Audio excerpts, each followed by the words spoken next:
tayong lahat ay mga alipin ng Panginoon. Anong klaseng alipin po tayo? Tayo ba ay mga aliping magaling, tapat, at mabuti? O tayo ay mga alipin na tamad at walang kabuluhan? Magandang umaga po sa lahat. Mahina ang sagot natin. Apat. Magandang umaga po sa lahat. Good morning! Batiin po natin ang ating katabi na good morning. Pasensya po kapag siksikan pa po tayo ngayon. Kasi ginagawa yung ating bodega at kita na natin yung makakaunting improvement. Hindi pa po natin magamit yung altar kasi hindi pa po napatag.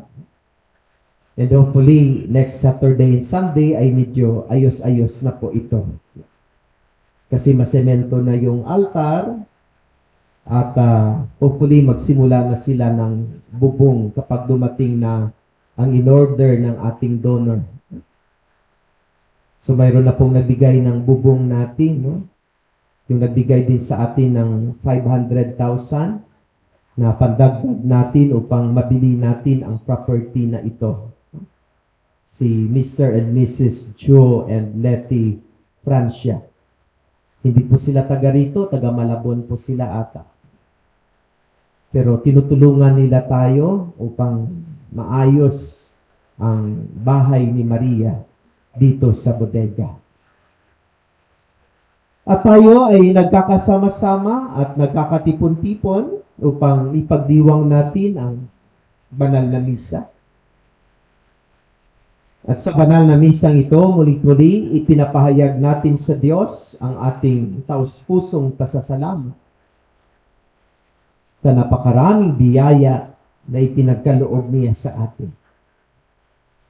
Ginising niya muli tayo, binigyan niya tayo ng kalakasan, maganda ang ating panahon, binigyan niya tayo ng pagkakataon upang tayo ay magkasama-sama at magkakatipon-tipon upang ipahayag natin ang ating mga papuri at pasalamat sa Diyos dahil sa mga biyayang ipinagkaloob niya sa atin. At sa ating pagsasama at pagtitipon-tipon, muli ay kapiling natin ang ating Panginoon. Ang Diyos ay kasama natin dahil siya ay nagsabi, kung saan merong 2 o 3 na nagkakatipon-tipon sa aking ngalan, ay naroon ako sa gitna nila. If there are 2 or 3 are gathered in my name, I am in their midst. Higit pa tayo sa 2, higit pa tayo sa 3, at tayo ay nagkakatipon sa ngalan ng Panginoon.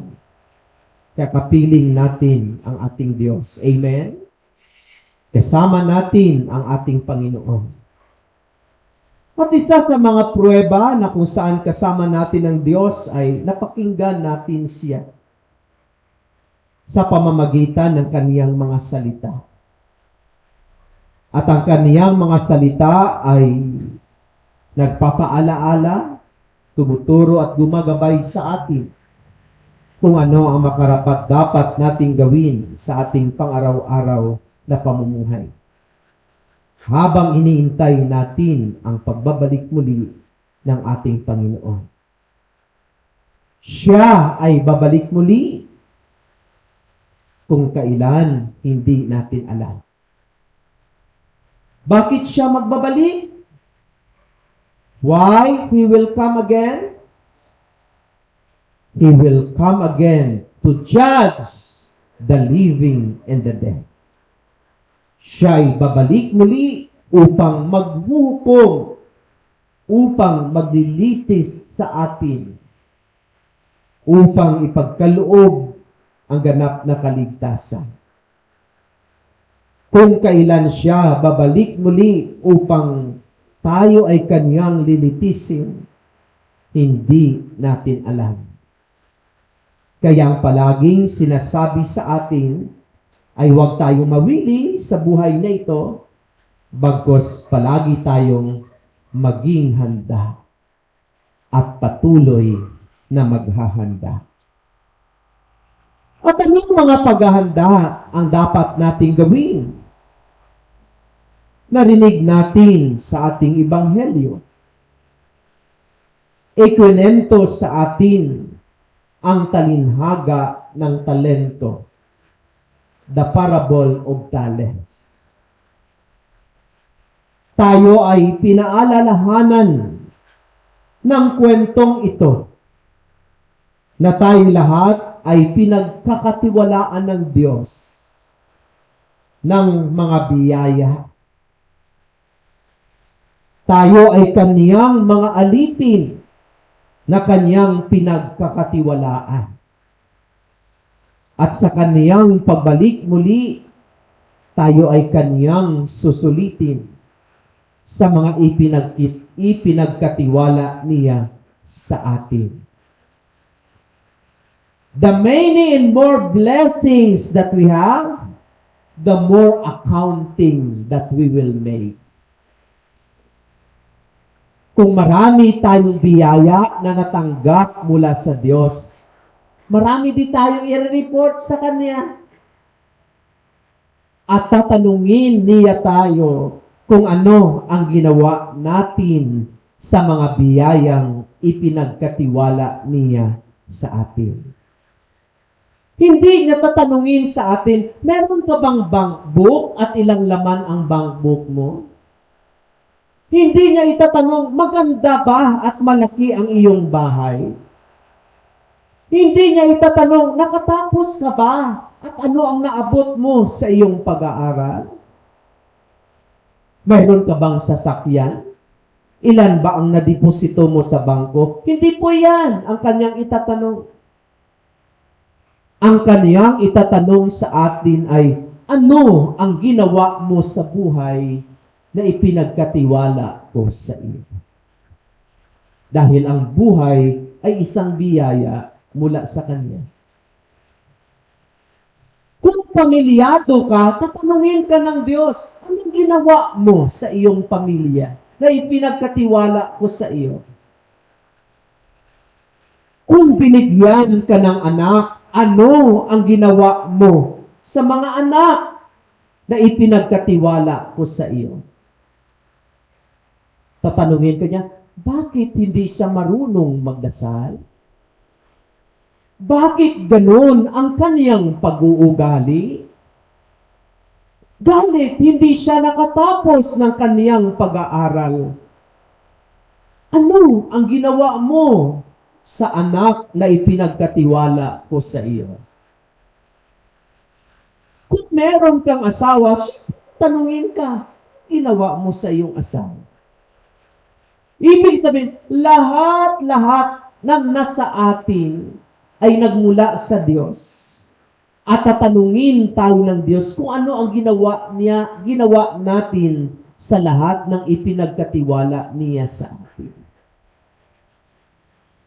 Di ba kapag accounting, kailangan magbalanse siya. Even a single centavo. Kasi kapag hindi siya nagbalanse, mistake. Kasi hindi nga siya balanse sa accounting. Ganon din ang gagawin sa atin ng Diyos. Tayo ay Kanyang susulitin. Kung ano ang maginawa natin sa mga ipinagkatiwala niya sa atin. Kaya ang talinhaga ng talento ay may mga paalaala sa atin na dapat nating gawin at pagnilayan sa ating pang-araw-araw na pamumuhay. Una, tandaan po natin na tayo ay mga alipin ng Diyos.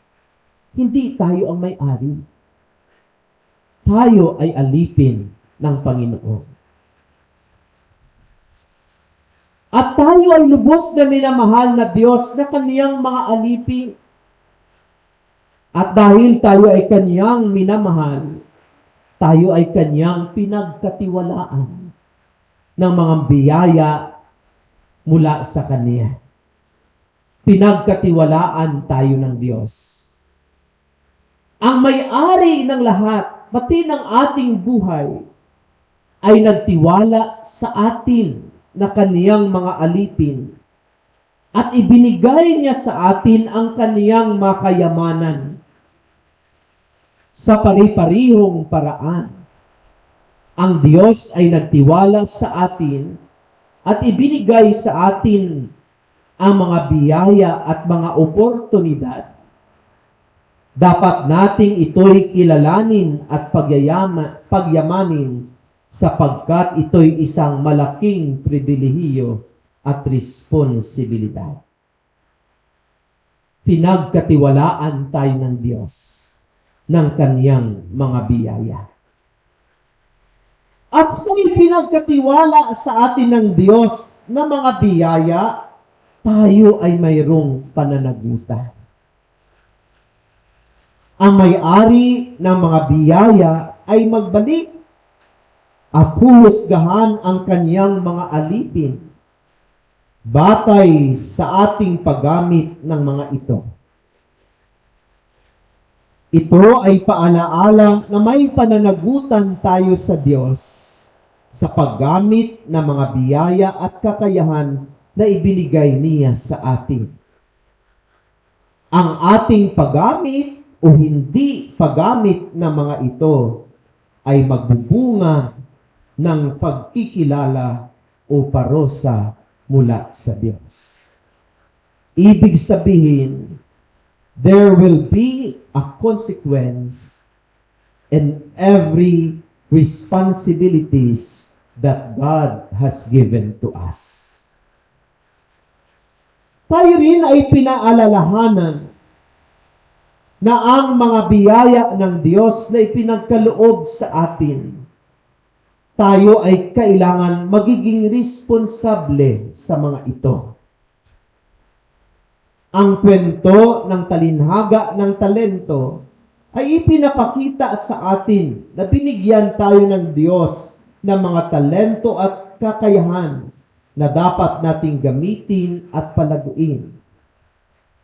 Hindi tayo dapat maging tamad o takot na gamitin ang mga ito.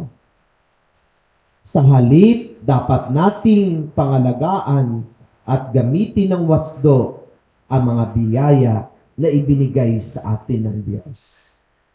We should be responsible for every blessings and graces that God has entrusted to us. At bilang responsibilidad natin sa mga biyayang ipinagkatiwala sa atin ng Diyos, kailangan atin itong linangin, tayo ay magsumikap upang ito ay ating paunlarin. Ang dalawang aliping nagamit ng maayos ang kanilang mga talento, mga biyaya at kakayahan, at nagpakita ng pagsisikap at pagtatrabaho upang palaguin ang kanilang kayamanan. Ang kanilang positibong pagkilos ay nagbunga ng tagumpay at pagpapala. Ito ay paalaala sa atin na kailangan nating magsumikap at magtiyaga upang maabot ang ating mga layunin at magkaroon ng tagumpay ang buhay. Mga minamahal na kapatid, ang talinhaga ng talento ay nagpapaalaala sa atin ng lahat-lahat na mga biyaya na ipinagkatiwala sa atin ng Diyos. Hindi dapat ito itago, bagkus dapat nating gamitin ang mga ito ng may pagmamahal, pagtitiyaga, pagsisikap, at pagiging responsable. Sa pamamagitan ng wastong paggamit ng mga biyaya na ipinagkatiwala sa atin ng Diyos, maaari nating maabot ang ating mga potensyal sa buhay. Magkaroon ng positibong epekto sa ating munting pamayanan at maging karapat-dapat upang papagariin ang Diyos sa ating paglilingkod sa pamamagitan ng biyaya na ipinagkaloob sa atin. Naway sa pamamagitan ng banal na misang ito, mulit-muli tayo ay napaalalahanan. Tayong lahat ay mga alipin ng Diyos.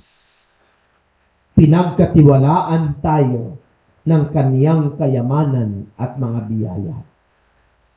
Kung tayo ay mga alipin ng Diyos, anong klaseng mga alipin tayo? Tayo ba ay mga mabuti, tapat, at matitiyagang mga alipin? O tayo ay mga aliping tamad at walang kabuluhan? Amen.